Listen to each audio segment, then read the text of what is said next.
I was listening to this podcast. I just stumbled on this. It was a nice, beautiful story. Yeah. And you'll see why in a moment.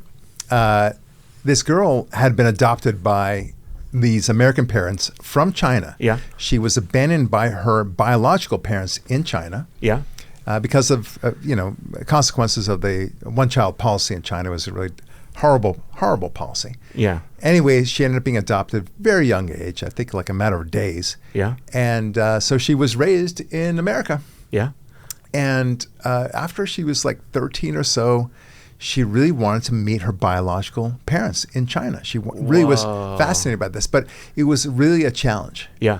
And this led to a 14-year saga of her trying to find her parents. She was like desperate to find 14 years. Yeah, wow. Yeah. So she goes, she gets, it goes in fits and starts. She has some clues here and there, some hope. In one case, she really thought that she found her parents' parents, but the DNA didn't match. Right. China, in the meantime, has actually been supportive of trying to, reunite abandoned children like her with parents that may be their parents, which is cool when you think about it.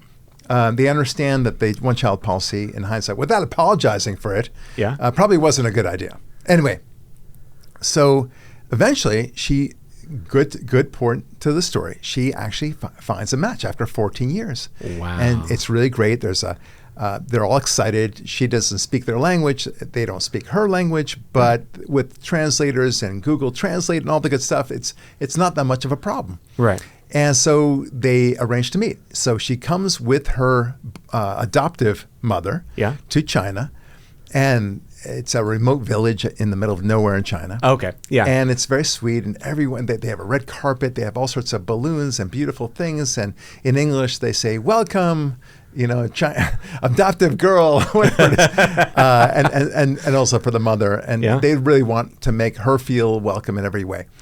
And they're very excited to be there, and everything's great. And they meet the parents, and everything's beautiful, and they can see the resemblance, and it's all cool. Yeah. And they spend hours just talking, getting to know each other. Yeah. And then the parents said that they supported Trump, and the girl didn't. And she said, I'm never talking to you again. And she ran away. That is the best story ever. I want that to be made into a movie. That is awesome. It would win an Academy Award. All right, I'm just joking about that last part, okay? That last part, the Trump part, But you can imagine, what if her parents, her biological parents, really were pro-Trump? Yeah. And a lot of Chinese people are. Right. And she was raised in a very liberal environment, very progressive, and told to hate Trump. She has total TDS, right? Yeah. And she discovers these parents are horrible human beings. I want nothing to do with them. After 14 years of searching for them, I thought that was just hysterical. That is, they could be like, you know what? That's why we gave you up for adoption, because we're pro-life. It's pathetic. All right, we have a lot of fun to talk about and a lot of great stories to talk about. But our theme today is an important one. Yeah. Why we fight. Yeah. All right. And we're talking, of course, about the Iranian war. Yeah. Here's why. Yeah. Because now is the time. Yeah. How about that? Yeah. Now is the time. Yeah. Rubio said it well, Marco Rubio, the Secretary of State. The opportunity is now. Yeah. And we don't have to worry about an imminent threat. Yeah. Okay? And we talked about what imminent threat meant. Right. Last week, right? Do you have to wait for the missiles actually to be launched? Do you consider that an imminent threat? Right. I do. Yeah. Okay. Now, you Democrats have been saying since June of last year that no, Trump did not obliterate the nuclear facilities. No, he set them back maybe 2 or 3 months. No, nothing. And so, it's been way past that. So therefore, according to your own rationale, Democrats, it is an imminent threat. Right. They're about to develop a bomb. Yeah. So now you're complaining about that. Now you're saying there's no imminent threat. Please pick a lane. Right. Just decide what position you want to hold. Yeah. All right. Yeah. Anyway, the fact that the left doesn't get this is breathtaking. And yet, it's not breathtaking. Yeah. And here's why. Why? They don't recognize evil.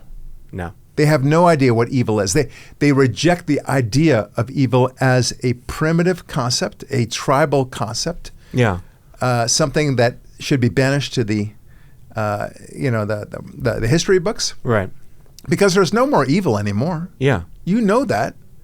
I mean, despite Hitler, they acknowledge that, and Trump himself is Hitler, according to them. Right. But there's no real evil, if you know what I mean. Yeah. Wink, wink, nudge, nudge. I don't get it. Yeah. Of course there is evil. And Iran is an evil country. Yeah. And you talk to any Iranian citizen who has moved here, and there are plenty of them. We call Los Angeles Tehrangeles for that reason, right? And you know, by and large, they're really good people. Yeah. They really contribute to the economy of California, especially Los Angeles. A lot of great things happen with a lot of the Persians who have moved here, and they call themselves Persians, not Iranians, because they don't want to be associated with Iran. But you ask these people, go ask them. Yeah. They will say, thank you, President Trump. They love what Trump is doing more than anyone. Right.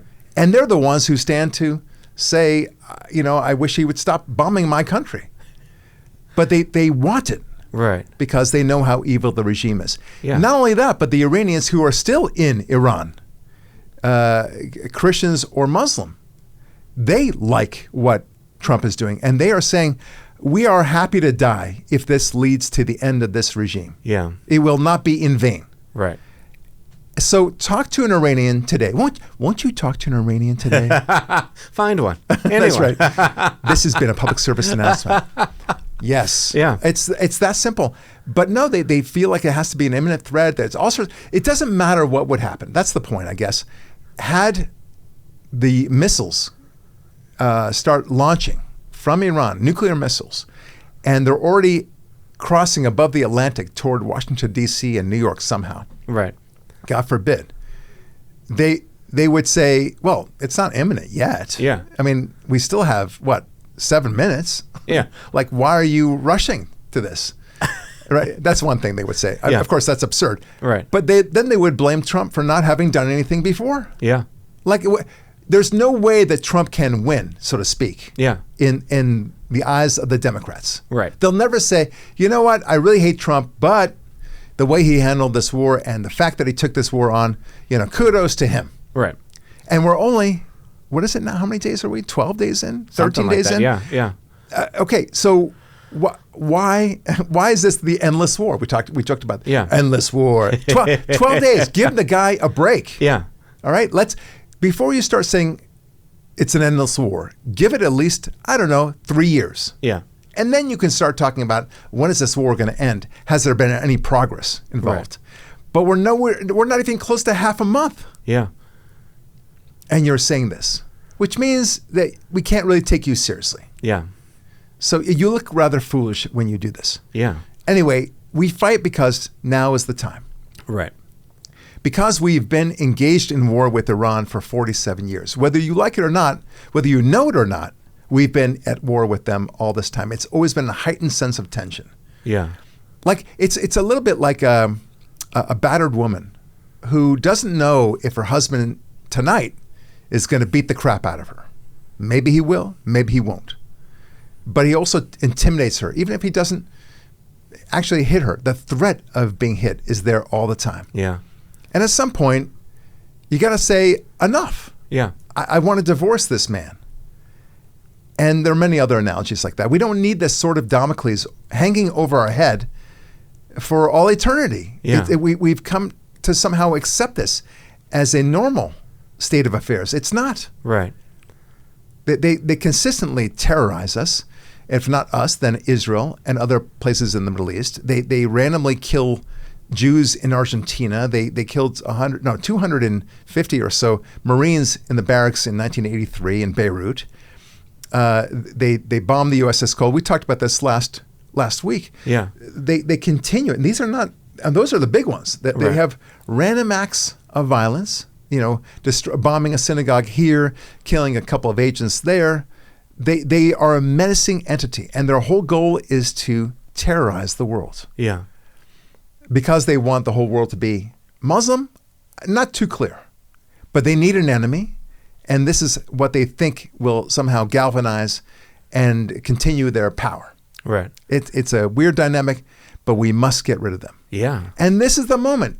You take the shot, as they say. Yeah. Right? If you had, imagine so many movies we have This is a great analogy. I'm so happy about this analogy. I want to have a little pre-analogy celebration. Yeah. Okay. Where are the balloons? Where are the confetti? Yeah. I hope I remember it now. Yeah. Okay. So you see all these movies where some bad guy is surrounded by a bunch of cops, and he grabs an innocent woman from the crowd, and he puts a gun to her head, and he plans to walk back. Right. And to escape this conundrum that he's in. Right.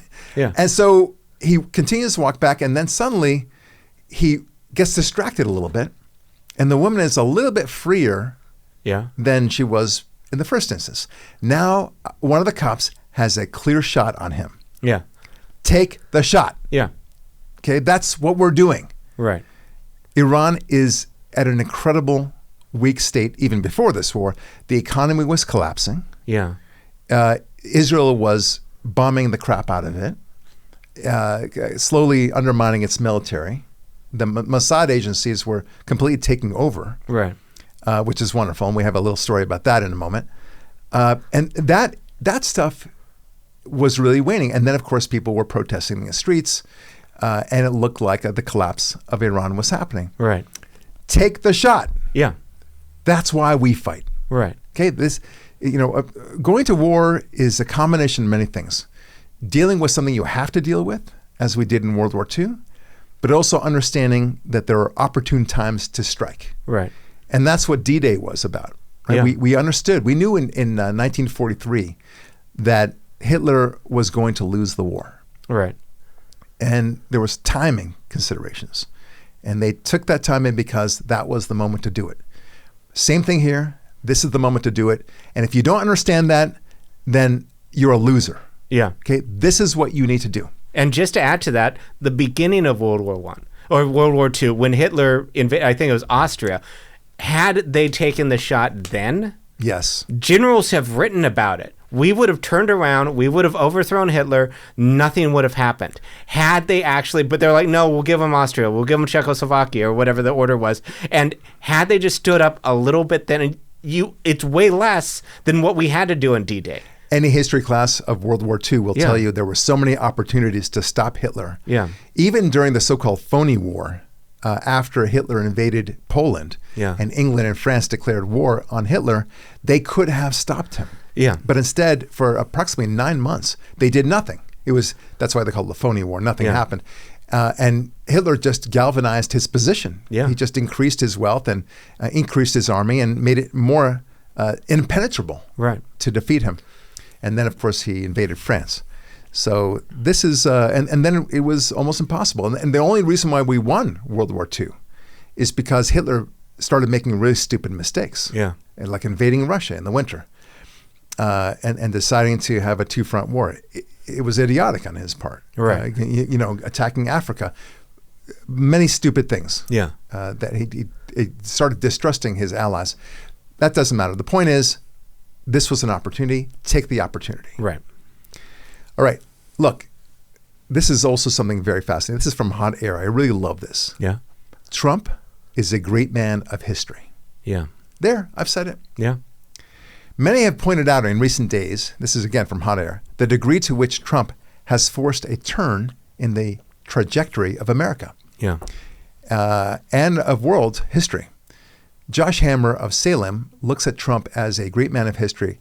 Sometimes, he says, it is the times that make the man, and sometimes it is the man that makes the times. Yeah. Rarest of all is the man who is both summoned and elevated by the times on the one hand, and who has the courage and conviction to shape the times in return on the other hand. Right. Well said. It is this lattermost group of men who we might refer to as the truly great men of history. Donald Trump is, on this metric, a great man of history. For 47 years, Iran's revolutionary Shiite theocracy has been attempting to kill, and indeed killing, Americans. For decades, presidents kicked the can down the road, appeasing, there's that word, just like Hitler, appeasing and negotiating with the mullahs as if they were atheistic Soviets and not 72 virgins aspiring apocalyptic Islamists. Yeah. The mullahs dissembled and stalled while racing toward nuclear weapons and intercontinental ballistic missiles on which to mount them. And then Trump came along. Yeah. With Operation Epic Fury, Trump isn't starting a new forever war. He's ending one. Yeah. Okay. I want to repeat that because it's so true. With Operation Epic Fury, Trump isn't starting a new forever war. He's ending one. Yeah. Time and again, Trump has shown that he's willing to take actions that U.S. presidents of both parties long paid lip service to support, but never actually effectuated. Yeah. Now, with Operation Epic Fury, Trump is attempting to finish the job and permanently ensure that Iran no longer threatens American interests. God bless him for it. Yeah. Well said. Yeah. He is a great man of history, and we will recognize that at some point in the very near future. Yeah. I think it goes without saying. Fascinating. People will not recognize this. Look, according to Trump, this war is almost done. And you know what? I don't think he would say that unless he believed it. Right. If he thought it was going to take another 2 months, another year, he would say, we are now uncovering that there's much more to do. It may take weeks. It may take more months. And because he would galvanize people accordingly. Right. But now he's saying, and this is just today, we can take them out in an hour. Nice. And this may be easier than we thought, is what he's saying. Oh, that's great. Yeah. So check out this clip. Said it would be over soon. Are you thinking this week it will be over? No, You're talking but soon. about days? I think soon. Okay, and with respect Very to... soon. Look, everything they have is gone, including their leadership. In fact, there are 2 levels of leadership, and even actually, as it turns out, more than that. But 2 levels of leadership are gone. Most people have never even heard about the leaders that they're talking about. So it's obviously been very, very powerful, very effective. Yeah. So I'm the confidence with which he says that leads me to believe that this war is going to be over soon. We're now taking out banks that would pay the soldiers, the Iranian Mullah regime soldiers. We're learning of mass desertions. Nice. The new Ayatollah is apparently considered a weakling. I don't know if we talked about this last week. I don't think we did. But what I'm about to say, which is, you know that the Iranian regime was so worried about Mossad agents, that's the Israeli equivalent of the CIA, were so infiltrating Iranian government that they decided to create a special department in Iran to find and weed out these Israeli Mossad agents. Right. There was so many of them, right? Yeah.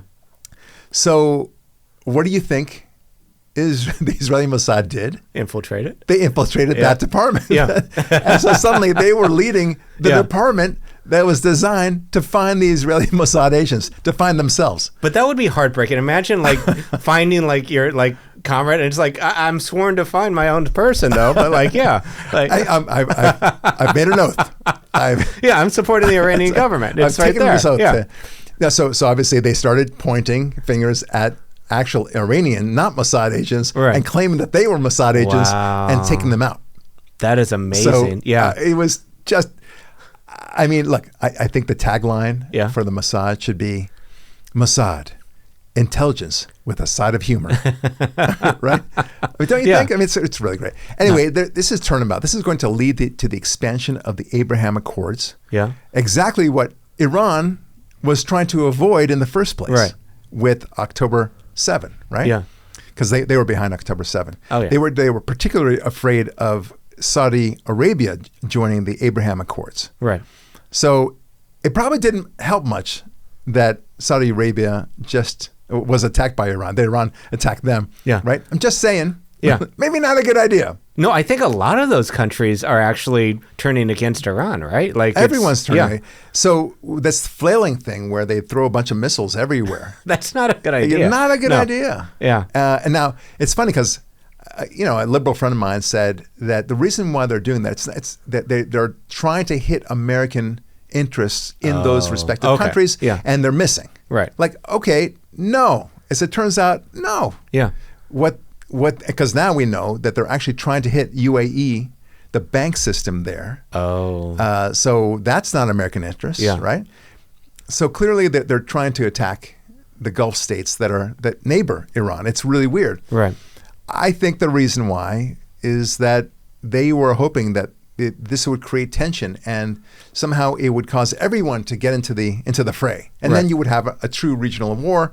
And some would realize, okay, well, I'd rather fight against America than for America, and so I'm with you, Iran. I mean, it's a pathetic attempt. It was bizarre. Yeah. But here we are, right? Yeah. Anyway, it's as if some sort of divine spirit made Iran do some crazy things. Yeah. Just to make sure that the rest of the world, at least the Gulf states, would turn on Iran and instead embrace Israel, which is exactly what's happening. Yeah. It's, hardening Pharaoh's heart, right? It just made sure that the people would embrace freedom and fight Pharaoh. No, it really is a good parallel, actually. Yeah. I mean, look, I wish I would think of it, but hardening Pharaoh's heart is usually used in a situation exactly like this. When people make stupid decisions, that you kind of scratch your head and say, why are they doing this? Yeah. Anyway, Trump is demanding unconditional surrender. Ooh, this gives me the goosebumps. Say it to me. Yeah. Unconditional surrender. Oh, I love it. And that wasn't even a Trump accent. I can't do a Trump accent, but unconditional surrender. It's the best kind of surrender. Unconditional. That's surrender. Very beautiful. Unconditional. You got your conditions. I say no. Other people like other conditions, but I like unconditional. All right. So another irony is that look at this. That Iran, this is from Yinon Shalom Yatach from I-24 in Israel. He's like a news commentator, conservative one. Iran, which sent Hamas to sabotage the Abraham Accords, is now writing the new agreements through its own actions. Yeah. Yeah, that's what you call irony. Yeah. Okay, so a lot of what you're seeing in the Middle East is an example of irony. And I said this before, that October 7, ironically, as horrific a day as it was, would actually lead to the demise of every one of the participants who funded it, participated in it, or encouraged it. Yeah. That's what's happening. It's beautiful. Right. So as horrific as October 7 was, and you wish it would never have happened, they did not die in vain. Yeah. A greater flip in world history has happened as a result of it. Right. Just like Pearl Harbor. We talked about that last week. Yeah. All right. The Senate, but good news, has voted down the war powers resolution demand that the Democrats have sought. Yeah. Which now, if you are a Democrat, would say, crap. That gives the green light for Trump to continue on and to make him feel like he's emboldened, which is exactly what he feels like. Yeah. Not that he needed this green light whatsoever. So it's all good news. Let's see. He says the war is far ahead of schedule. It's very complete, whatever that means. He says that there are very few targets to actually hit anymore. Right. That's how they've reduced the missile stockpile in Iran by 2/3, so they only have 1/3 left of what they had before. Oh, wow. Yeah, it's fantastic. Oil prices are now back to $80 a barrel. Yeah. When all the experts, all of them, when it went, hovered around 100, they said it's going to be 150. You'll see. Oh, it's terrible. This is terrible. And they were salivating for it to go really up, and then people would feel pain in the pump, and then maybe they would say, I really hate Trump because of this Iran thing. Right. I was all for it before until it affected my pocketbook. That's what they thought. That's what they sell, yeah. That's how lame they think the American voter is. Right. That they can't, appreciate any pain whatsoever, and as soon as there's the slightest bit of pain, they will turn on the president, despite it being the right thing to do. Yeah. UAE is looking to freeze Iranian assets after Iran sends ballistic missiles against it. Yeah. I guess there's something about your country being bombed out of the blue, and that just doesn't sit well with some people. My God, do they hold a grudge? Not me. I would be cool with it. No, everybody else is so sensitive. Yes. Qatar reportedly informed the U.S. that it plans to expel Hamas leaders from Doha after they refused to condemn Iran's attacks on Qatar and other Gulf states. Yeah. So kidnapping, murdering, and raping hundreds of civilians, including women and children, on October 7th, that was okay with Qatar. No problem. No. But refusing to condemn missile attacks against Qatar, well, that was the red line. Yeah. It's interesting priorities, but they worked out this time. Yeah. It kind of... Yeah. Man. Oh, God. Yeah. I love this comment from Hugh Hewitt. The prospect of a decisive victory over an evil regime, a victory led by Trump, seems to alarm Democrats more than a theocracy with an arsenal of long-range ballistic missiles and a renewed race for nuclear weapons. Wow. It's a good point. He's so cynical, thinking that Democrats would side with our enemies just to hurt Trump. What? Look, it's crazy. Yeah. The fact that the Iranians, they hated the West and Israel so much that they were willing to destroy themselves. Yeah. Because they wanted nuclear weaponry so badly that they were willing to take that risk. Yeah. As I said before, if they had abandoned their nuclear ambitions, they could go about their regular ways of terrorizing the whole planet, to their heart's delight, and be the Iran that we know and love today, but without the nukes. Yeah. That's it. But they went too far. Yeah. Okay. Now, because we know what you're going to do with those nukes. Right. As soon as you have it, and you proclaimed it. I mean, Witkoff said this on TV. He said that during the diplomatic talks, it wasn't disclosed until now, I think just 2 days ago, he said, they told us in no uncertain terms, we have enough to build 11 bombs. Wow. Nuke bombs. Yeah. And we plan to use it. We're going to be ready in a week, they said. Yeah. Okay, thank you for telling us. Let's bomb the crap out of them now. Yeah. I mean, if Trump had not taken action based upon that, unless you want to believe that Witkoff was lying. Right. But I don't think he was lying. Yeah. If they had not taken that action, and then nukes hit Israel or anybody else, including America, they would say, you knew this. They told you at the diplomatic tables that they were going to use it in a week and you did nothing? You believe these idiots? Oh, yeah. There was no way to win. I could totally see them grandstanding, but yes. That's just one data point. Like, they've never said, like, they always chant, like, we love America and we want America to be great again. You're so Which right. is translated as death to America, death to Israel. But, like, it's a dialect. It's a different dialect. That's the reason why. It's a mistranslation. Lost in translation. Yeah, exactly. Trafalgar's polling now indicates a stronger support for the operation than ever, showing 53% overall approval. Wow. With regard to partisan identification. This was a poll without regard to partisan identification, sorry. Yeah. This is out of a poll of almost 1,100 respondents from March 1 to March 3. Okay, yeah. Okay, so Trafalgar, I really trust. Right. 53%. Now, they were trying to tell you that only 1 out of 4 people, 25%, supported this war. Yeah. That I knew that couldn't be right. And sure enough, I dug into it and I found out, I think it was Wall Street Journal or the Washington Post. Yeah. That's what it was. Sending out texts to a whole bunch of people asking them what they thought about the war. Like, okay, so your subscribers are all liberal, first of all. Yeah. And then they get texts and they say, oh, it looks like they don't support this war. Yeah.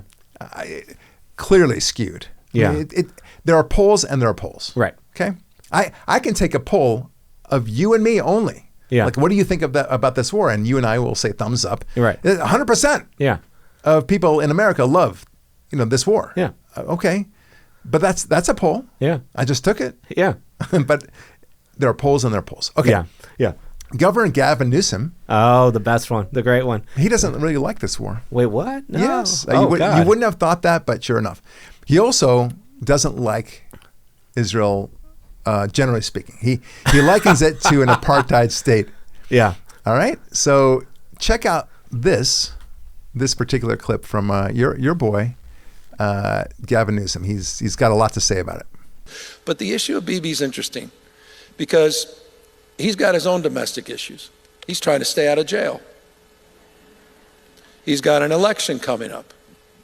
He's potentially on the ropes. He's got folks, the hard line, that want to annex the West Bank. I mean, Freeman and others are talking about it appropriately, sort of an apartheid state. They couldn't even, we're talking about regime change. For 2 years, they haven't even been able to solve the Hamas question in Israel.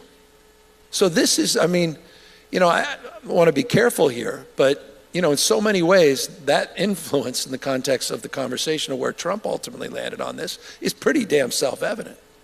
And so Rubio may have been saying something else in the context of what he ultimately said, in terms of being sort of pulled into some of these things. But I will say this, didn't surprise me in this context. I don't know if it was Napoleon or whoever said about a sword. Okay, so he rambles on a little bit from this. One thing I can guarantee you, he's not reading from a teleprompter. You know why? Because he can't read? Because he said so. Yeah. He said he'd never reads from a teleprompter, and I can't. And plus, what he's saying doesn't make any sense. It does so not. it just rambles on. So a couple of things, however. And notice, first of all, he said that he thinks it's appropriate that Israel be labeled an apartheid state. Right. Okay, to which I say, what the F are you talking about? Yeah. Where are your examples? Right. Okay, so he knows better. He should know better. Yeah. Because most people don't know what apartheid is. He knows what apartheid is. So tell me in what way Israel's an apartheid nation, because you won't be able to do it. Right. Second, he talks about Bibi Netanyahu being on the ropes, and he's worried about going to jail, and he's got an election to come. At the same time, he refers to it as a regime. Yeah. Okay? That's interesting. Yep. Because when you think of regime, you think of dictatorship, right? Yeah. Well, here's a regime, according to Gavin Newsom, that's worried about an election. Yeah. Why would he be worried? I mean, Saddam Hussein was not worried about an election. Right. He knew he was going to win 95% of that vote. Yeah. And the other 5% would be cold the next day. Exactly. So, yeah. But he had no problems about being elected. Right. Saddam Hussein. But Bibi Netanyahu was worried about that. Means that maybe Israel's a democracy. Yeah. Yeah. And it is, of course. Right. So this guy doesn't know of which he speaks. Not at all. Now, then he says the criminal aspect of it, there's no basis for it. Then he says that Israel doesn't know what to do with the Hamas question. It had two years and doesn't know what to do with it. So I don't understand what you're saying there. Are you saying, as I hope you're saying, you should have completely eliminated Hamas in Gaza? Great. Yeah, I agree with that. But I don't think that's what you're saying. Right. I think you're saying, well, somehow you should have come to some sort of solution where Hamas would govern an independent state called Palestine living side by side with Israel. That's what I think you meant. Yeah. And so how do you reconcile? Like, you might as well blame Bibi Netanyahu for not resolving all the conflict among the Middle East, vis-a-vis Israel. Yeah. Why didn't you resolve that? Yeah. You had 2 years. Yeah. Do it. It makes no sense. You don't understand. You do understand that they've had this conflict, and not just with the Palestinians, because there were no Palestinians, quote unquote, before 1964. Right. But they've had this conflict with all their neighboring Arab countries since 1947. Yeah. So you do understand that, and there was a lot of conflict before then. Right. But no, somehow Bibi is supposed to resolve this in 2 years. Yeah. Yes. Yeah. He's a magician. It makes no sense. Yeah. He's a silly man. Yeah. All right. Look, the current moment offers Israel an opening to rectify the mistake of 2 years ago and secure a strategic win independent of the ultimate outcome of the campaign in Iran. This is from Tablet, by the way. Yeah. Hezbollah will not voluntarily relinquish its weapons. That's true. What is needed is a decisive military campaign that will lead to Hezbollah, that's in the north of Israel, south of Lebanon, to its defeat. The opportunity that was missed in November 2024 should not be missed again. Yeah. Okay. He's right. Right. And I know I can speak with some degree of confidence that Israel is planning to wipe out Hezbollah as well. As they should. Yeah. Yeah. So look, this is the first time we have an allied invasion together with two superpowers. Right. And Marco Rubio actually called Israel a superpower. Nice. I love that. That was great. Yeah. So how does the New York Times frame all this? Okay. Probably fairly. Oh, I totally. You can count on the New York Times. The old gray lady, yeah. Don't you know? Here's the title: How Trump and his advisors miscalculated Iran's response to war. And then they say in the lead up, the summary, the lead up to the U.S.-Israeli attack, President Trump downplayed the risks to the energy markets as a short-term concern that should not overshadow the mission to decapitate the Iranian regime. What? So it's all about the oil then? Is that what you're saying? This is so Trump should decide whether or not to protect America based on whether or not gas prices will be affected? Yeah. Is that what I'm hearing here? Right. Because they don't say anything else. Yeah. But P.S., as I mentioned before, it's stated 80. It went up to 100 and then went down to 80, not to 150 like the experts claim. Right. Anyway, there can only be one way to look at this war. Yeah. And according to the New York Times, that it is ill-advised and some sort of quixotic effort for Trump's own personal glory.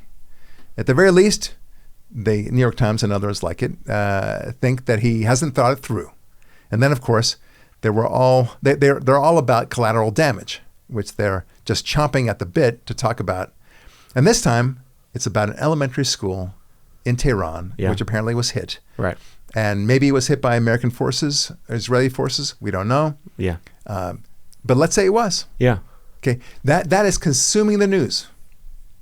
Consuming it. Right. Because there can be nothing good about this thing. This is just we're not the war. The lead story about this is whether or not this innocent elementary school for girls was hit. Oh my gosh! Nothing about the 30,000 people a week that the Iranian regime was killing. No. That is of no interest to them whatsoever. Not at all. Yeah. No. But now they want to really drill down. Let's have an investigation. Yeah. Yeah. It's called collateral damage. It does happen in war. And thank God America is using the military equipment and a materiel that can pinpoint the bad guys. Right.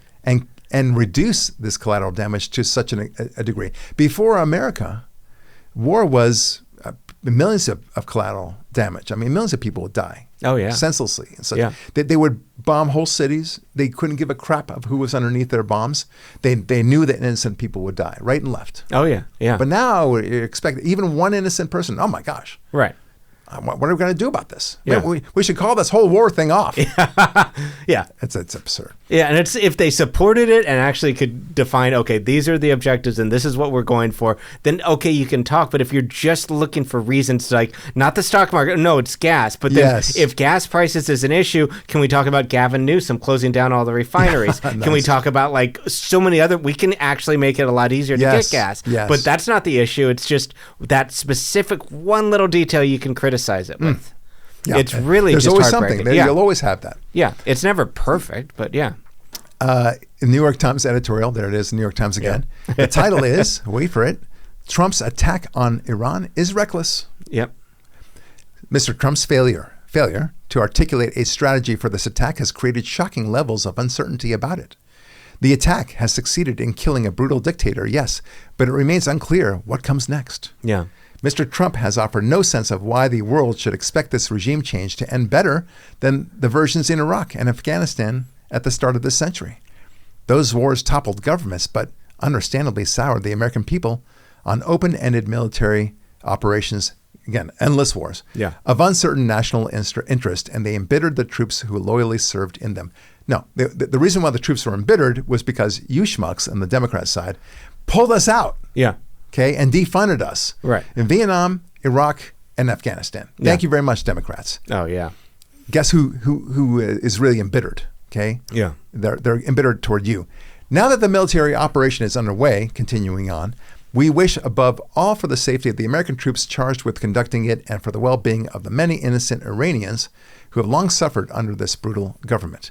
We lament, harsh words, that Mr. Trump, not the president, just Mr. Trump, is not treating war as the grave matter that it is. Yeah. Okay. Now, this is my point. This they write, all while recognizing how evil Iran is. Yeah. The truth is, no effort by Trump to stop evil anywhere in the world will be acceptable or appreciated by the New York Times or any other liberal outlet. Zero. Right. They are the embodiment of that bumper sticker, I'm already against the next war. Yeah. Right? You've seen that a couple times. Yeah. They think they're being so clever, but that's it. There was never a time for war. No. Now, I love this argument that they say, he's unable to explain how this is going to turn out. Well, this is insane. the argument is insane. You can't predict the future, people. Look, even the best chess player, okay, so Bobby Fischer, everyone knows Bobby Fischer. Yeah. If you were to watch him play the beginning of a game and he moves out his pawn, right, to the first move, usually you move the king's pawn or the queen's pawn, And then all the cameras rush to Bobby Fischer. Sir, you've just moved your pawn in the opening gambit. How's this chess game going to end? Right. And he'll turn to the camera. I don't know how the hell it'll end. Yeah. But we know Bobby is probably going to win this game. Yeah. Because he knows how to strategize a game. What do they expect? What is the providing how the game will end? What will that look like? Right. In the eyes of the New York Times? Tell us. You can always say in any war, you don't know how it's going to end. Same thing with World War II. Yeah. If they turned to Roosevelt and said, how's this going to end? Right. He wouldn't know. No. All he knows is he's hell-bent on destroying Germany, the Nazi regime, and of course, imperialist Japan. Right. And there'll be many different ways of getting there. But it's about will. Yeah. And they somehow expect him to know the end of this war, exactly what it looks like. Yeah. What do they expect? The missiles will fall on Mustafa and Main Street. I mean, what do you want from me? Yeah. We're pulverizing the enemy. Right. And then we want to make sure that they are reduced to rubble so that the regime can collapse. Yeah. Either by an uprising by their own people, or if necessary, Israel goes in and helps wipe out the bad guys. Yeah. And I have a prediction about how it's going to end, or one aspect of it. The New York Times will criticize Trump, and they'll find one little detail and blow it out of proportion and only talk about that, so how it didn't turn out exactly well. Oh, it's so true. Yeah. That's Great my point. prediction. That is not a bad prediction at all. Man. Okay, so take a listen to this. This is when, Jimmy Kimmel.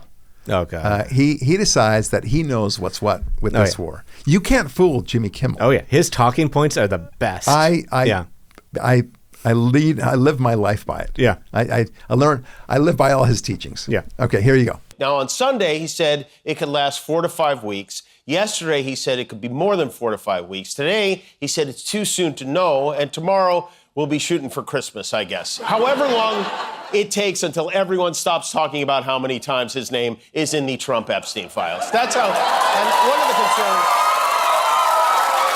Okay, so first of all, it'll take, perhaps Christmas. Yeah. And that is just hysterical. Yeah. Everyone is just laughing. Wow, Christmas, that's funny. Yeah. I don't know why. That suggests that, 10 months or so? Yeah. Okay, that's funny? Yeah. Okay, but then, of course, he's saying that it's the Epstein files. It's a great distraction because no matter what he does, it's going to be a distraction from the Epstein files. What distraction? Yeah. Where in the Epstein files does it say anything that he did wrong? Right. Your glorious references don't have a reference to him saying anything about young girls or implicating him to have engaged in anything inappropriate. If anything, he's actually come out really clean from the Epstein files. Oh, yeah. Thank you very much. He was more than happy to release it. But you guys just want to interpret the way you want to. Wait, he released it? Yes. It wasn't Biden who released it? I know, funny. He's trying to distract from the very thing he himself released? Yes. So I don't actually understand that joke You would think now. he wouldn't release it. Yeah. That's the bottom line. Yeah. But Whoopi Goldberg has a far more sinister theory. Okay. Yeah. It's a distraction, yes. Yeah. But a distraction from the Nancy Guthrie story. Oh. Yeah. See, you notice how this Iran war has knocked off the Nancy Guthrie story off the perch? Yeah. So Trump kidnapped Nancy Guthrie? That's apparently what I'm thinking. Here's let's her tell it. Okay. Mm-hmm. It's nutty as hell. Yeah. And you're right. Every day is something new. And it's, I was thinking about it yesterday because I thought, well, okay, why haven't we been talking about Savannah Guthrie and what's going on there? And her mother. Why have we not been talking about the Epstein files? Because that's still there. Yeah. This is meant to get us so worked up that we are unable to see anything else. It's a very wag the dog feeling. Very. Okay, so by the way, that's thanks to Sky News from Australia. They're really great. They're wonderful. So that clip is from them. But wow, fantastic. Yeah. Right. She's so brilliant. Yeah. It's a distraction for Nancy Guthrie. Please explain to me. Explain me, Lucy. How does that work? what incentive did Trump have to bury the Nancy Guthrie story? Yeah. Does he have a financial interest in that? What are you saying, lady? And then you say the Epstein Files thing. Okay, that's the garbage thing. And then, I mean, do you think before you say these things? Yeah. Anyway, and then I forget the woman's name who says, yeah, it's got a very wag the dog feeling. Yeah. Okay, so what that means is no matter what happens, anytime there's a scandal of any kind or a purported scandal, according to the Democrats, if you do anything, take a step necessary as a president to advance a bill, in this case, it's a war, but whatever he would do, he would say, you're just trying to distract. So what is he supposed to do? He's supposed to cower in fear until the Epstein Files situation resolves in his favor. Yeah. Of course, the Democrats will never agree that that somehow. Yeah. So that's what they want him to do. Any movement of any kind is officially a distraction. And one of the key points that I think she's missing in the wagged the dog scenario is for Biden, the media was his lapdog. Yes. Everybody was on his side. Trump is the opposite. He can't wag the dog. He doesn't have control over the press. Well said. Well Jimmy said. Kimmel isn't like doing like RNC talking points every night. Yes. Oh, that's a great point. Like, how does that work if he's... Yeah. This has been the Devin Goodman Show. Thank you. Please like us. No, but seriously, do like the Barak Lurie podcast. Like and share it, and comment if you like it. We'd love to have you, and of course, subscribe to and all the channels: YouTube, Rumble, TikTok, whatever you see this on. Please subscribe. Yeah. Okay. You may have heard about this New York City incident with these pro-Muslim fanatics, Ibrahim Kayumi and Emir Balat, 19 and 18 respectively, both self-radicalized in recent years, who had traveled to Turkey and other terror training hotspots.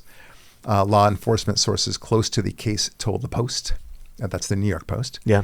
Balat spent more than 3 months in Istanbul last year. Yeah. So you wonder what's happening here, right? The pair admitted to cops after getting busted at the violent demonstration outside the mayor's residence on Saturday afternoon that they had watched ISIS videos and tossed the bomb at right-wing agitators because they felt the agitators insulted their religion. Yeah. One of the protesters yelled, Allahu Akbar. I don't know what that means. What was Allahu Akbar? It's a strange... I think make America great again. That's what I think it is. Yeah. In Arabic, I'm pretty sure that's what it is. Yeah. Yes. Yeah. But it's clear that they don't have a motive. It's a total mystery. No one will ever be able to figure this one out. Gosh, it's amazing. Yeah. You got to check this thing. The way that CNN responded to this was that it was somehow the story... a story of two young men who drove up from Philadelphia and they found themselves arrested. That's literally what they said. Yeah. And then they had to kind of walk that back. Right. Eventually. And they said, well, we were wrong about that. We shouldn't have parlayed it that way. It was actually about, violence. Yeah. But even then they couldn't do it right. Check out this from Abby Phillips. Two Republicans say Muslims don't belong here after an attempted terror attack against New York's Mayor Zoran Mamdani, and the House Speaker Mike Johnson says nothing really to condemn those comments. Another special guest is going to be with us at the table. Okay, so did you hear that? Yeah. It's a attempted terror attack against the mayor, Zoran Mamdani. No, it wasn't. No. They wanted to attack the what they considered right-wing anti-Muslim agitators. Right. There's about 20 of them apparently protesting in front of Gracie Mansion. And they decided that this was an attack upon the mayor. Yeah. Okay, with no evidence whatsoever. Right. Did they walk this back? Not clear. Okay. Yeah. So now Mayor Zoran Mamdani himself saw this, had some choice words to say. Probably totally honest. Yes. Oh, yeah, totally. Yeah. Yesterday, white supremacist, this is what he tweeted. Yeah. Yesterday, white supremacist Jake Lang organized a protest outside Gracie Mansion rooted in bigotry and racism. Such hate has no place in New York City. It is an affront to our city's values and the unity that defines who we are. What followed was even more disturbing. And, violence resulted from this. Whoa. Wait a minute. So when bad guys, the Muslim guys, attack the so-called white supremacists, then it's the white supremacist's fault. Right. Got it. Yeah. Okay. That is what you call victim blaming, right? So is this not like, I hate to use this example, but a very beautiful woman who gets sexually assaulted and it's her fault somehow? Yeah. It's weird. Okay. Violence at a protest is never acceptable. The attempt to use an explosive device and hurt others is not only criminal, it is reprehensible and the antithesis of who we are. So Mayor what's his name? Mamdani. Zoran Mamdani. Yeah. He is saying that the explosive device was by the white supremacists. Yeah. And I don't know if they were white supremacists, but let's just say for the sake of a discussion that they were. Yeah. Maybe they were just complaining about, these unvetted Muslim terrorists coming into our country, and maybe that's not a good thing. Right. I agree with that. Yeah. That doesn't make me a white supremacist. No. I just don't want anyone. I love all the cultures, all the colors, and all the religions for that matter. Just don't try to kill me. Thank you. Yeah. But somehow he made them the perpetrators. Oh, yeah. Now, if you don't believe me, if you think I'm massaging it one way or the other, just hear from your pal, Zoran himself. This was a vile protest rooted in white supremacy entitled Stop the Islamic Takeover of New York City. I'm the first Muslim mayor of our city. Anti-Muslim bigotry is nothing new to me, nor is it anything new for the 1 million or so Muslim New Yorkers who know this city as our home. The alleged attack is through. Okay, so once again, he's saying it, and he wants you to make it very clear to you that this violence emanated from the white supremacists. Yeah.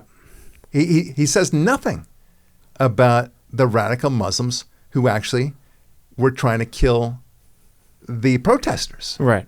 That's what was going on. Yeah. And they just can't seem to wrap their minds around that. Oh, yeah. They hate that. Yeah. They are looking for the unicorn of white supremacists gathering together and seeking to bomb a building, seeking to blow up a mosque. That would be their dream. Yeah. Okay, their fantasy. Oh, yeah. They want that to happen. Right. Because then they can say it's happening everywhere. Yeah. But there's a problem. It's not happening anywhere. No. What you going to do about that? Yeah. Okay. They're going to lie. Well, you have to invent it. That's Yeah. the key. You always look, when in doubt, invent. Right. Okay. It's what is it? Fake it until you make it. Yeah. I guess that's the. All right. Let's see. CNN ignores the reality, like we talked about it. Yeah. Which brings us to the point. This is an intellectual exercise. Yeah. And I know that you're not an intellectual, so Not at all. I think it's going to be difficult for I'm you a to common actually guy. exercise this. Yeah. You're neither an intellectual nor do you exercise. So it might be very difficult for you. Yeah. No, we love Devin. Yeah. So what is more bizarre to you? Yeah. Okay. You've heard about these LGBTQ plus people who are pro-Hamas. Right. Or pro-Palestinian, right? Yeah. And you understandably laugh at that. Right. It's so absurd. Yeah. The idea. What is that more absurd? Or, wait for it, or believing that Islam is a religion of peace. Ooh. Right? That is a conundrum. That's a conundrum, yeah. right? What is more absurd? I mean, think about that. Yeah. Because at this day and age and such, we're seeing so many attacks by Muslim radicals. Yeah. It's so overwhelming. Whenever you hear a terrorist attack, the first thing you go to in your mind, you don't think, are these Cuban terrorists who are seeking, to advance communism in Cuba and maintain it? No. Are these Quebecois people who demand the independence of Quebec in Canada? No. Are these, people in Greenland who want to insist on the independence of Greenland and want to fight back against Trump and are terrorizing us? No. Yeah. The first thing you think in your head, it's not automatic, it doesn't make it right. I'm simply saying the first thing you think in your head, 99.9% of the time, is that this is some form of a Muslim-inspired attack. Okay? I will actually say the they-thems, however you want to call them, are actually starting to hold their own. I'm not saying they're winning the war, but they're starting to represent.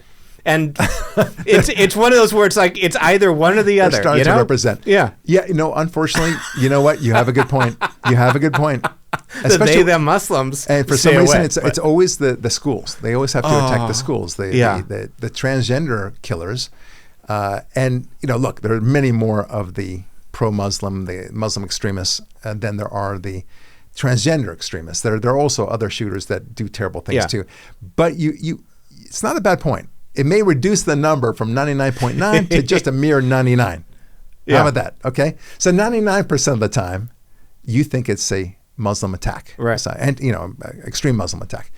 And you'd be right. Yeah. It's a weird thing. So just think about that. Because to me, they're both equally absurd. Yeah. How many times can you get me to believe or to lie to me that Islam is a religion of peace? Yeah. Where does it say that? Okay, Islam means surrender. It doesn't say that submission, in the Quran, right? It does not say that in the Quran. It tells people to go kill Christians and Jews. Yeah. How is that peaceful? Muhammad was a warlord. Yes. He wasn't a peaceful guy, ever. At what point does it, like in Judaism, in the Torah, we say we are looking for the great day where no nation shall know war. Yeah. Right? We say that. Right. And we really believe that. We don't seek to make everyone Jewish. Yeah. And Christians, look, they may want the world to be more Christian, but they love all people. Yeah. Okay? That's fine. I'm okay with that. I don't mind that they would prefer that I be Christian. Fine. But they're not trying to kill me to do that. Okay? Nor do they say that terrible things are going to happen to me if I don't convert. Right. Okay? So, look, there's something about Islam that might be inherent in Islam. Right. And if we get attacked for this because they disagree with me saying that there's something inherently violent about Islam, that would be ironic. Yeah. Right? Yeah. So you prove the point by not being violent. Right. How about that? Yeah. You could also prove the point, by the way, if you're an imam or Muslim at all, to say, this is horrible what's happening in the name of my religion, Islam. Yeah. I'd like to hear more people say that. Yeah. The problem is I don't hear anybody saying that. Nope. And there are some 2 billion Muslims in the world. Yeah. I just want to hear one. Yeah. Stand up and say, this is awful. We need to rethink what we're doing. Yeah. I condemn the such and such attack. Nope. Silence. Yeah. Anyway, Mamdani, the first Muslim mayor, faces immediate credibility crisis over his wife's anti-Semitic activity. God, it doesn't stop with him. No. The Free Press uncovered that she had liked over 70 Instagram posts celebrating the rape and slaughter of Israelis. Jesus. Wow. I'm breathless. I'm speechless. I'm something else less. I don't know. I can't figure this out. How can people like that? I mean, and she did this in the privacy of her own home. So you know that she's not just speaking to some crowd that she has to appease. Yeah. Right? To get votes, for example. She does this in the privacy of her own home while she's, scrolling through TikTok or otherwise on the toilet or whatever. And she likes this. Yeah. Likes it. What's the matter with you? Yeah. Okay. And now, today on Newsmax, I talked a little bit about Mamdani also feted, what's his name, Mahmoud Khalil. Yeah. This was the student from Colombia. Oh, yeah. Remember, he was going to be deported, and then he wasn't deported. He was forced to stay in, or he was required to stay in. And now he's had dinner with him. Yeah, of course. Okay, look, it's one thing to say, hey, I want to meet with imams of our community because we want to celebrate Islam, and maybe even have an imam together with a rabbi, together with a reverend, together with a priest. Right. And we'll all be kumbaya. Okay? Just to show how cool we Muslims are. Right. But instead, he has to pick somebody that he knows will agitate the news cycle. Right. That will truly bother so many Jews. Because Khalil is not a good guy in our eyes. No. Okay? Putting aside whether or not he should have been deported. He's a bad guy. Right. So why would you have him in Gracie Mansion? Yeah. It's as if you're trying to stick it to your Jewish constituents. Yeah. And for that matter, your Christian constituents. Yeah. Anybody who has a good, a strong moral compass. You're decent constituents. Yeah, you're decent. Thank you. That's the best way to put it. Yeah. But he's truly trying to agitate.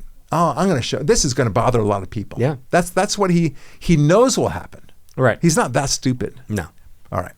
Yeah. So have you heard about this Democrat primary winner of the Texas Senate, James Talarica? Yeah. I hope I won't have to memorize that name. Like now we have to do Mamdani all the time. Yeah. Before we had difficulty pronouncing his name. Now we know how to pronounce his name because he's a factor. Yeah. But this Talarica guy, James Talarica, I think it is. Yeah. He wins the Democrat Senate primary in Texas. And people are all like, oh, he's so articulate and he's a pastor, don't you know? And he's wonderful. Well, is he? He talks about all sorts of crazy things like, climate change. Right. He says you can't call yourself a Christian and destroy God's creation with carbon-based emissions, right? Very bizarre. Yeah. Okay, so he also says recently in a video that, and this is among many other things, he says that there are 6 genders. By the way, I want to know, I thought it was 57 at some point, right? Yeah.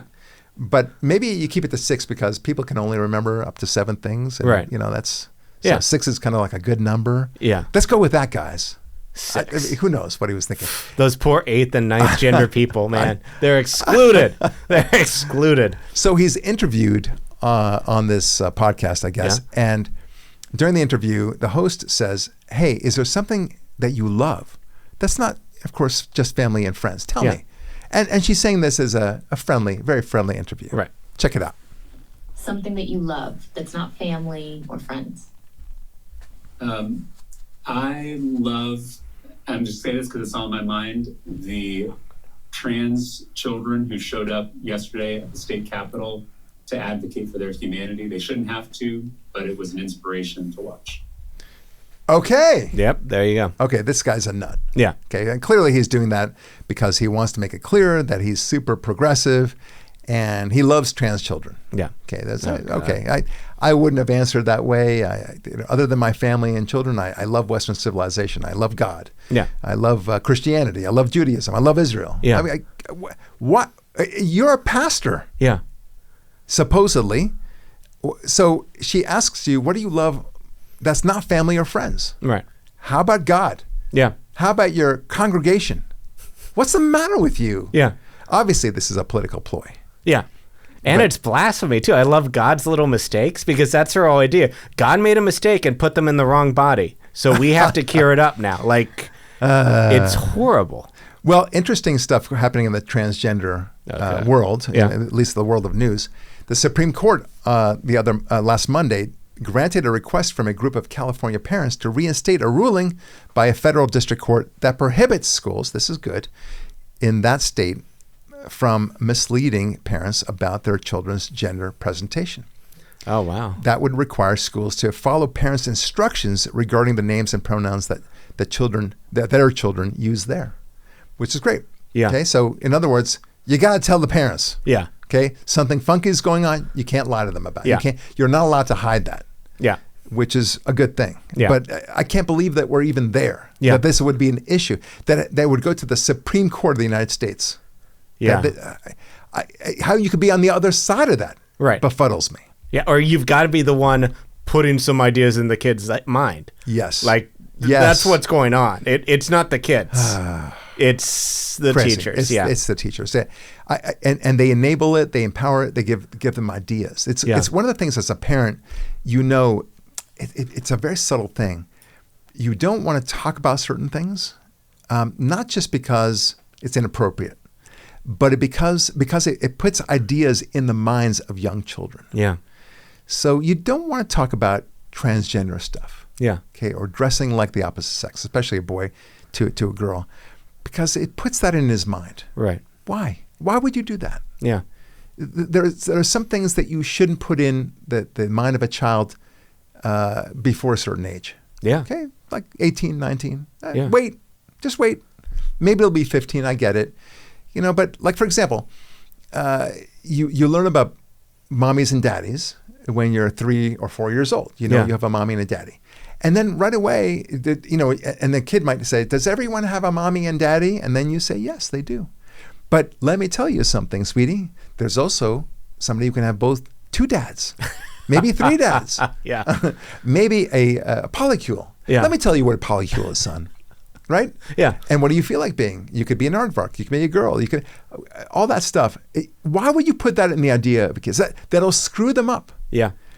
If you want, you can wait till they're 13, 14 when they ask the question. I've heard about this thing. Unfortunately, they hear about it in school. So, but whatever, they at some point they're curious about it. And then you can answer the question. Yeah. Yeah. But don't invite it. Right. Idiots. Yeah. But the good news in Canada, we're still in the transgender department. A Canadian tribunal, a court, finds a man for believing that there are only 2 genders. For believing it. Wow. Okay. Now, we said it's a fine. Yeah. So tell me how much you estimate that fine to be. I would go 1,000 Canadian dollars. Okay, I would go there too. Yeah. Which is what, $800, $700 Yeah. American? Okay. Yeah. Which is a lot. It's Right. it's excessive. It's That's a crazy. lot, Right? yeah. I think it should be $0, of course. Right. But I would think it'd be something symbolic, like $10. Yeah. Okay. No, you're wrong. Yeah. I'm wrong. $750,000. For a belief. Yes. A belief that everyone had 20 years ago. Right. Don't believe it. You're not allowed to think it. Yeah. Okay. So obviously he shared it with, this is my belief, and that was offensive to them. There is no free speech in Canada. No. Okay. You cannot possibly say that there's free speech when that is shot down and he's fined 750,000 Canadian dollars. Yeah. Which, in fairness to him, it's only about 500,000 American. So it's not that bad. Not that bad at all. Yeah. Yeah. These guys are idiots. I mean, look, I think these are the waning days of the transgender madness and hopefully the progressive madness. But you're still going to see stories pop up like this from time to time. Oh, yeah. And it's a reminder, that you got to keep crazy. Yeah. Crazy doesn't stop. Yeah. Doesn't take a holiday. Yeah, you got to no tamp weekends that down. for you. Yeah. No. Iran criminalizes Christianity now by death. Yes. Oh, God. That does sound like a very secure country, does it? Not a religion of peace there. In what Christian or Jewish country, meaning Israel, and it's the only Jewish country, in what Christian or Jewish country does it say that you can't practice a different faith? Yeah. Just tell me. I wonder if many progressives like this idea, though. Oh, yeah. This idea of, if you practice conservatism, you should die. Yeah. Yes. Others, of course, are not as extreme. They just want you to go to jail as a dangerous threat to society or fine you $750,000. Or a re-education camp. Yes. That's definitely on the table, too. That's the nicest way of where doing they it. concentrate everyone into that education camp. Yeah. Oh, and coupled with that, in fairness, it should be a minimum amount of torture. I'd say let's just twice a week. Yeah.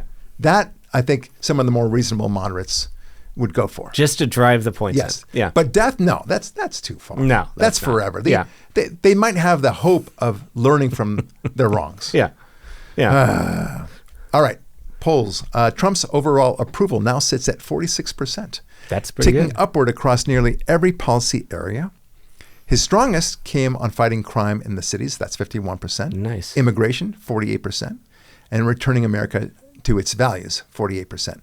Even his weakest categories that you would think, which is responding to the anti-ICE protests in Minneapolis, that's 42%.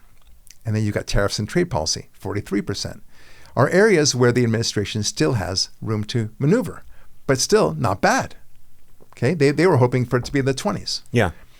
Here's where it gets especially inconvenient for the Democrats. A full 52% of voters say that the economy is better today than it was under Biden. Oops. Yeah. 51% say the economy is strong right now, up 8% since November 2025. Yeah. 36% say their personal financial situation has improved. That's up 4 points since November 2025. Yeah. With gains concentrated among Republicans, males, likely midterm voters, and urban voters aged 25 to 44. Wow. So the trend is clearly moving in Trump's direction. That said, there's still work to be done, and that's good. I believe that's from Town Hall, by the way. That's what I just read. Nice. CNN, they seem to understand for Harry Enton. This is from Harry Enton. Republicans love Donald Trump more than any president's own party supporters loved him at this particular point in his presidency. Nice. Just take a look here, is what Harry Enton says. Own party supporters, 21st century presidents. Own party approval about at this point in the second term. Bush was at 77%. Obama was at 77%. Look at this. 86% of Republicans approve of the job that Trump is doing at this point. Nice. That is higher than either Obama or Bush had within their own party at this same point. Wow. Trump's magic touch, that's his words, not mine. Yeah. Trump's magic touch has not seemed to wear off yet when it comes to the Republican base. Nice. Okay. Really great. Yeah. That's a great concern. Yeah. Harry Enton, who's a pollster for CNN, he's actually a pretty honest dude. I kind of like his approach.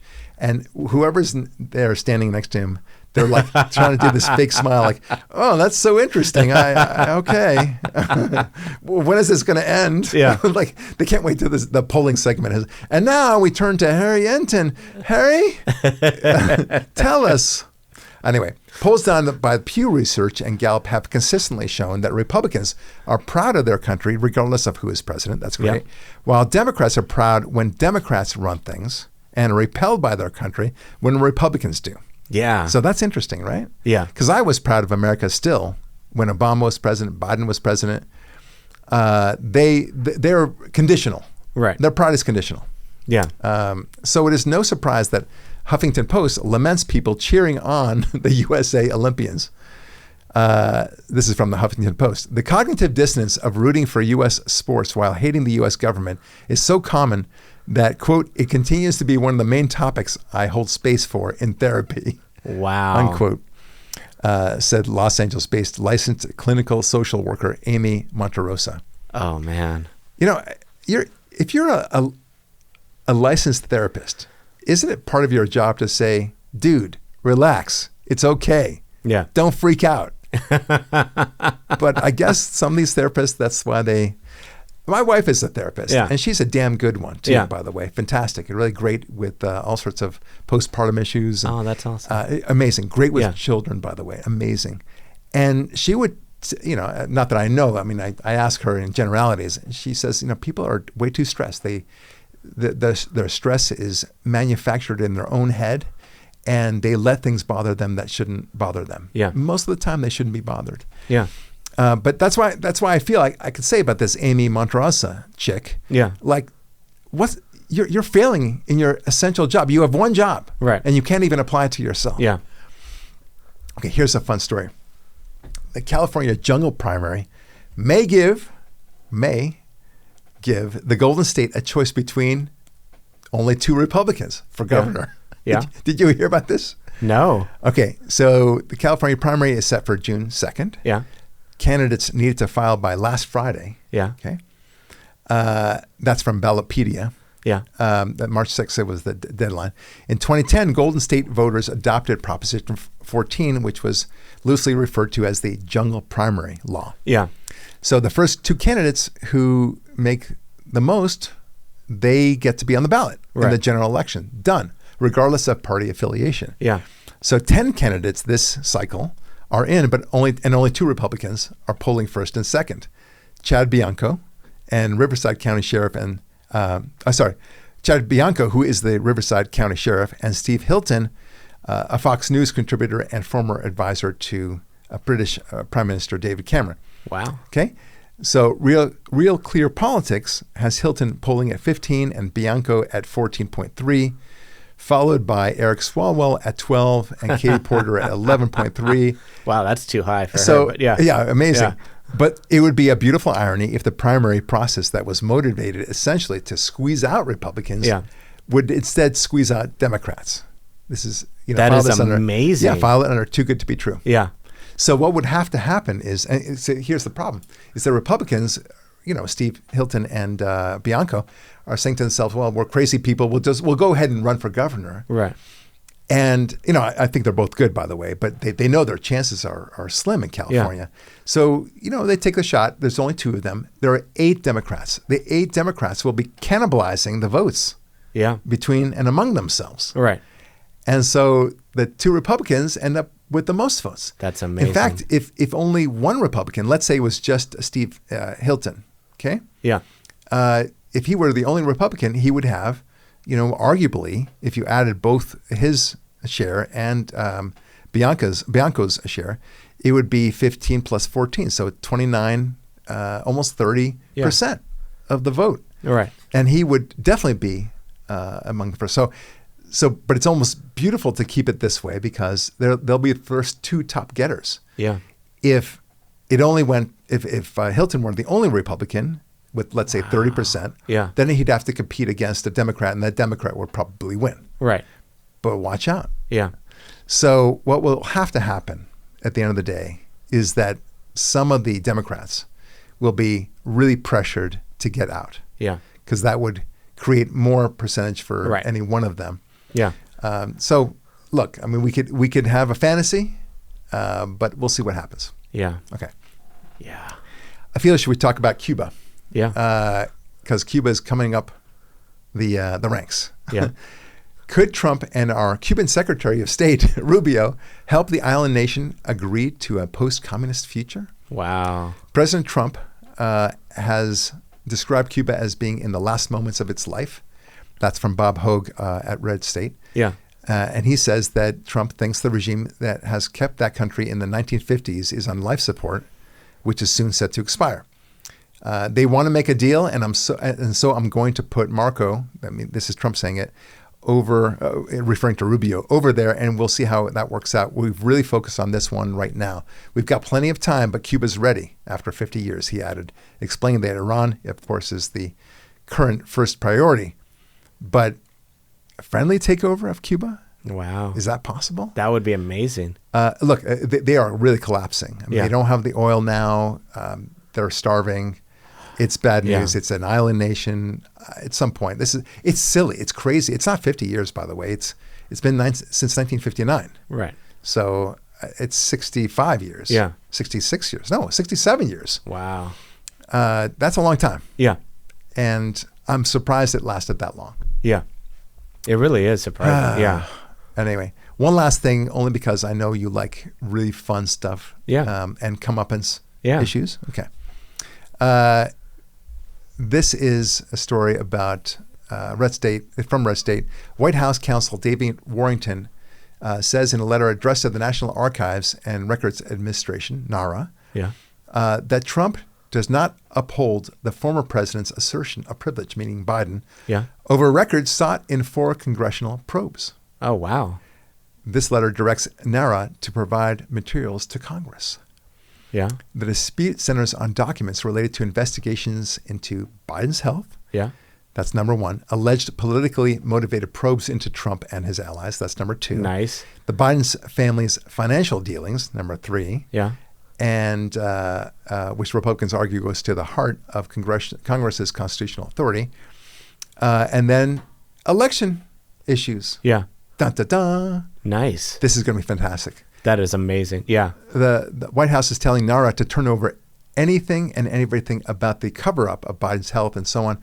He goes on about the abuse of the auto pen that took place during the Biden presidency.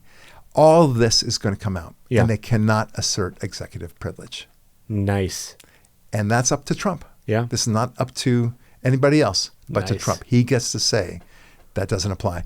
Now, you can say the only thing that's holding him back, Trump, is that maybe somebody will assert that he doesn't have executive privilege with regard to certain positions he's taking. Yeah. But he knows that that's going to happen anyway. 100%. Yeah. Let's go for it. This is going to be war. It's Yeah. war over time, so to speak. Everything should be exposed. Yeah. And you know that I feel that the 2020 election was bizarre. It didn't make sense. At the very least, it was very funky. On my radio show, on my Sunday show, I said there is something very, very rotten about this. Right. And you may think that Biden had won the election. Fine, more power to you. I get it. And maybe he did. Yeah. But at the very least, you have to admit, it was pretty damn funky. Right. Okay?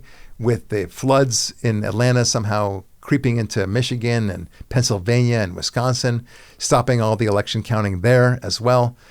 With the mail-in ballots, that madness. What do you think was going to happen? Yeah. That at least we're not suspicious? Really? Yeah. And then he wins kind of suddenly overnight? Yeah. That we should say nothing to see here? Nothing to see here? Yeah. So a lot of this is going to come out. Yeah. And here's the thing. Trump tends to be right. Yeah, he just does. tends to be right. People say that, there he goes, crazy Trump. And everyone thought that when, I remember this the first time. Yeah. A couple of my liberal friends, wow, you're Trump, man. He really has lost it. Right. After he won the election, right after. Yeah. Obama is spying on me, has been spying on me. Yeah. And a lot of my friends said, wow, what a nutcase. No, he was spying on him. It was worse than Watergate by much far. Much worse. And that he proved to be right. And I have a feeling his gut is right about this too. Yeah. If he felt that he actually lost the election, he could also say, he could say, Trump, I think I lost the election because people weren't supporting me when they should have. Allies were out there only thinking about themselves. They didn't galvanize behind the Republican brand. It wasn't me. He could have said that. Yeah. Okay, which is a little bit ego driven. I get that. But he didn't. Yeah. He said this was faked. This whole election is rogue. Yeah. And he might be right. Yeah. Okay. But that's just two election deniers' opinions today. Anyway, listen, we spoke a lot today about a lot of things. Yeah. But man, oh man, this war for Iran, hopefully it'll be done by the time we have our next podcast next week. That would be great. We'll see how it goes. And God bless the American troops. God bless the Israeli troops, the IDF. God bless America. God bless Israel. God bless all the great things that Trump is now pursuing. May he become victorious in this, and may we see the beginning of a great peace in the Middle East. God bless you all. And please, once again, subscribe to our show, like our show, comment on our show. We'd love to see more of you. Our show is growing, and I'm very proud of it, but we need to keep this momentum going, and I really appreciate that. In the meantime, this is Barak Lurie signing off saying, God bless, be strong, and we'll talk with you next week.